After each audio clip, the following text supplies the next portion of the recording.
Alright. Don't mind the room. This is my cousin's room. It's actually awesome. Here, let me actually take you around a little bit. Can I flip the camera up? I can't. I wish I could. But, like, yeah, this is a bedroom. I don't know, man. It's awesome. But, anyhow, I want to talk about this nightmare I had. Like, I woke up from this nightmare with, like, night terrors. This is, like, the worst nightmare I've ever had. I was hoping I never got night terrors like my mom and my uncle did, but we do, and it sucks. But like I can departmentalize this nightmare into like a couple of scenes, I guess. I want to make like a horror movie based off of this. This is ridiculous, like Rob Zombie style. Not even like that. I don't know, but so so first off, I'm at like some Airbnb style. Like it starts off pretty normal, but like with a couple of friends.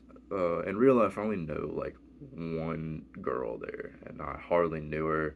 I wanted to talk to her more, but I don't really know her that. I don't know. But it's irrelevant. You know, it's two girls, two boys, including me, and we're just kind of like jabbing at each other, taking jokes and whatnot. Uh, that's just one scene. We're just sitting there, and one thing I remember though is to get to our bedrooms, there weren't like doors. There was like a slit on the top of the like wall that we had to climb through to get to our bedroom. It was weird. I don't know. It's like a weird, uncanny space. Lots of uncanniness about this dream nightmare hybrid. But that's that. Next thing you know, we find ourselves at what I could best describe as like an uncanny resort. Um, and let me think. So we there's there's a bedroom, like a normal bedroom, and to the left of the bed there's a guitar, but it's missing the neck of the guitar. But like to the right of the bed are a bunch of oars and like for boats, like rowing, and like paddles and like all these miscellaneous like boat things, and you could fit it on top of the guitar, but none of them like quite fit like the length of a guitar neck. It was weird. And then the next room, which is just separated by a door in the middle of the left wall, was what I could best describe as like a wooden. It was like a big wooden panel on the wall, and behind it was a screen, and it like flipped up to the screen.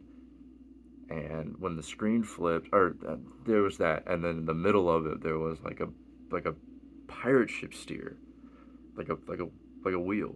I don't know. But next thing you know, this screen flips, and it's like I somehow find myself there. Like it's like a stormy ship voyage, and I'm like climbing this like McDonald's Playhouse style rope. It doesn't actually look like that. It looks like a regular like real rope, like real stormy and windy. And somehow, oh, I forgot to mention, my friends are gone, and it's my parents. No, friends are still there. Friends are still there. My parents show up. Less friends, more parents. My parents are there, and my dad implores me to go like explore the rest of this. So, I guess I do, but I'm like, okay. But, I'm always just scared shitless because I personally just don't like heights and like McDonald's Playhouse style, like Jungle Japes adventure style stuff. I don't like that. I never did. I was never liked uncertainty of heights and stuff like that, Accidents can always happen. I'm just weird and cautious about stuff like that. But that's all I remember about that. But here's what starts getting weird. So, we're walking outside, and one thing to point out, it is lush green outside, everywhere outside. Like, I'll describe all these scenes. It is lush green. It's like the most beautiful kind of green out there. I don't know. It's like weird, like highlands kind of. Like, it's kind of rocky, but it's like lush green grass. I cannot describe how beautiful this green grass was. But anyhow, we're walking down a trail, a gravel trail, and it's like we only walk down like this kind of motion into it, and it's a what I could best describe as like a petting zoo, but We walk down. Oh yeah, and I don't know how this happens, but friends are gone now. Replaced by two black guys. Parents are still there. Uh, Black guys are friends, I guess. I remember one of them jabbed a joke at me, but that was when we were leaving. But that's I'll explain that later. So I don't know how I found myself in this playpen, and I'm like cash or in the pen or like in the fenced area, and I'm like find myself climbing out. And before I do, I get barely nicked by a white baby tiger. And I'm like, I don't care, I guess. I'm just like, all right, whatever. Like, I'm casually, slowly climbing out, and I'm like, I don't give a shit. And then I look back, and there's a black and white baby tiger, like, playing, and it's beautiful, I guess. That's the best way to describe it. Like, these two beautiful, unique animals are playing ferociously and gracefully. I don't know. But we walk down further, and I hear, like, a man screaming, but he's not, like, screaming anything comprehensible. It's, like, in tongues. But this is, like, when it starts getting weird, I guess. Like there's a black goat and it's biting into this guy's neck. It's like eating his neck. But it's like a small wound, but it's a small precise gash only it um where like the goat's teeth could get in there, and it's just gnawing away at this hole and gnashing and oh, by the way, that's right. Golly, I wish I could point this stuff out sooner. Everyone there's Indian. It's I guess it's run by it's regulated. So there were like a bunch of indie guys there, and like including an Indian man getting his neck bit out. So I guess we just don't care. I don't know. And this dude goes back to what's I can best describe as like a brick pump house, like a small brick pump house. And next thing you know, I've like we're all gone, and it goes to like the shot of a dude. He's in like a what I could best describe as a small Chinese pagoda style, like box classroom. I don't know. And the shot, he's like, everyone else is looking at, I guess, like a board or something. He's looking at the camera and he's imagining like a woman. And oh, that's right, the brick pump house. There's like a kind of a, it's not like complete. There's like kind of a hole in the corner. It's like concave in the corner, like kind of like this in there. And he imagines this woman, and all of a sudden the woman is in that concave of the pump house, and she turns into half of the brick wall. It's like she's there into the wall, and then she turns into the brick wall, and like half of it's finished. He imagines another woman, same thing happens. That wall's finished. Snap back to reality, mom spaghetti style. These Indian men are cheering now. It's all Indian men. Like no women. I don't know. Even the guy getting his neck bit out is cheering now. It's not like a big hurrah cheer, but it's like we've been waiting for this for centuries for like this prophecy of the brick wall to be fulfilled kind of cheer. It's not even a cheer. It's like an acceptance of it or like a gratitude of it. Like it's not the fact I did it or anything. Nobody did it, but like they're cheering now because this happened. And so that quote unquote scene is done. We're walking back and it's nighttime. And we're walking like through this like Jurassic Park style gate is what I can best describe it as. There's an Asian woman. We must be in Asia, I guess, because there's Indians and Asians like everywhere, or other than us. And like there's a gate, but it's the gate is so weird. I don't know how to describe this gate. It um it's kind of like a car gate, but for humans. But it has like a head shaped um arch in the pillar or pole, whatever, when it comes down. But it has like a head shaped hole in it. I don't know. But and we're walking through and it's going up and down. It's not like closing in and out like a typical like car gate. It's like going up and down. Like it would crush you and kill you. So you have to like go through it at the right time. We all I guess miraculously did or something, and the black guy like joked about it or something. I don't know. It was weird. But then these gates get harder. Um, they start like the gate split into four pieces and started like and turned into blades and they started spinning around. I don't ask. And it's like, oh great. Same thing's happening. It's going up and down, but it's like this dangerous blade, and I'm like, oh great, we have to go through this. So I guess we all make it because I get to the end of the god awful dream nightmare, and there's that, and then here's this like next to I guess third to last scene. I'm just alone now, and I'm walking. There's no trail, but of course I'm walking in this like motion again. I don't know why I'm always walking in this motion. It's weird, but I'm walking down.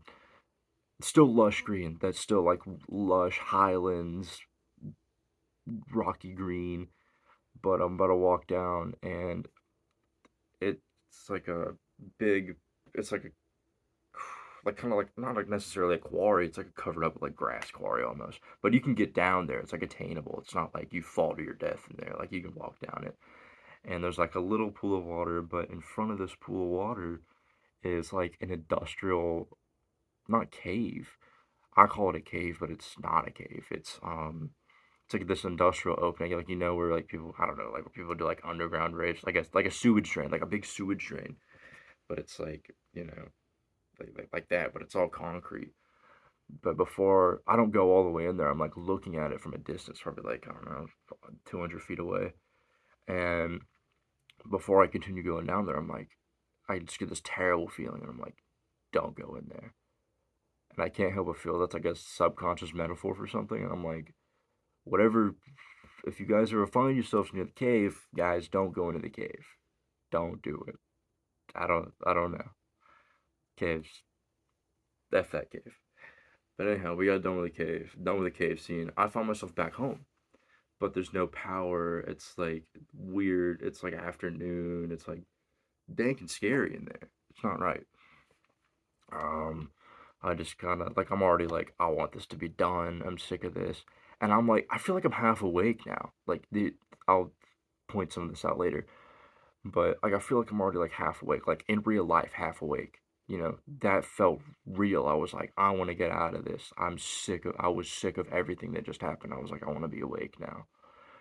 And there's that. So, house is weird. Then we find ourselves back at the resort. I don't know. Maybe that was like a flashback or something. We find ourselves back at the resort, like in a couch, and it's me and my dad, me, mom, and dad. And we're talking about something, and all of a sudden my dad starts like he gets like confrontational, he gets confrontive. It's weird. Confrontive's not a word. He gets confrontational with me. And he's got this like pair of tweezers or something, like pliers. They're like pliers. And I don't know how or why any of us let this happen. I guess we just kind of let it happen before we realized like, hey, what the fuck? Um like my foot, like he just like pulled a bit out of like my ankle, like in between my ankle and foot, like with these pliers, like a tiny bit. I don't know.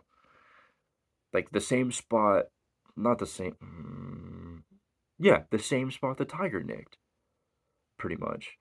So I don't know. Maybe the tiger was like the holy mark or some shit. I got no clue.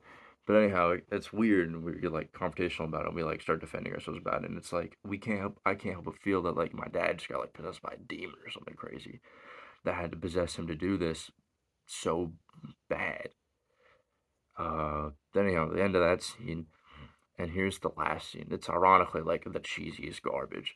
We get back home, and so in my house, like in my real life house, I have a couch in my bedroom too. My bedroom's pretty sick, not as sick as this one, of course.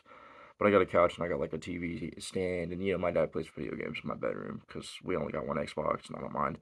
So we're going in there and we're talking about it. We were both like, "Thank God we're never gonna be back there again, and we're alive." And the last thing I do, so my bathroom, I'm sitting on my bed. My bed, I'm trying to departmentalize my bedroom. So I'm sitting on my bed, couch is to the left, TV is to the right, and my bathroom's in front of me. I got a bathroom door, and it's dark, but I'm like, look. I remember pointing at it, like, look.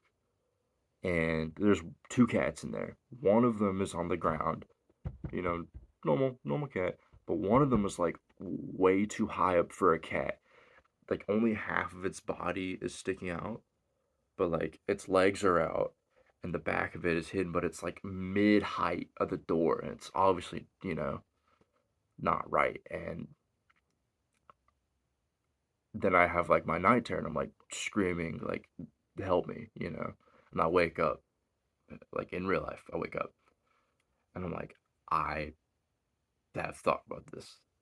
And the two things, two last things. First off, that nick that I felt, that the like, I don't think the tiger nick I felt, the weird plier nick I felt.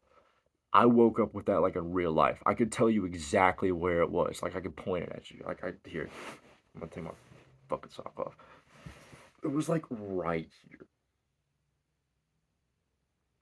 I felt that for like 5 minutes. I don't know if I like placeboed myself into thinking that.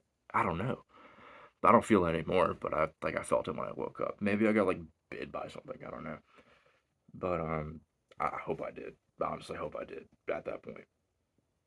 But there's that, and in the bedroom I'm staying at, or in the bedroom I was in, there's a white tiger print blanket. I don't remember that blanket being there, but I guess my brain might have, and like I don't want to say departmentalized for the third time, but like remembered it was there, and I guess like ingrained that into my dream. But let me think. I guess yeah, I think that's it. I woke up, wanted to take a shower. Like I wasn't gonna go back to bed. I tried looking for some lights, dude. Never. I don't know, man. I don't know what I need to do to not have that happen again, but I never want to have that happen again. That was like the worst nightmare I've ever had in my life. Anyhow, that's it. But yeah, dude,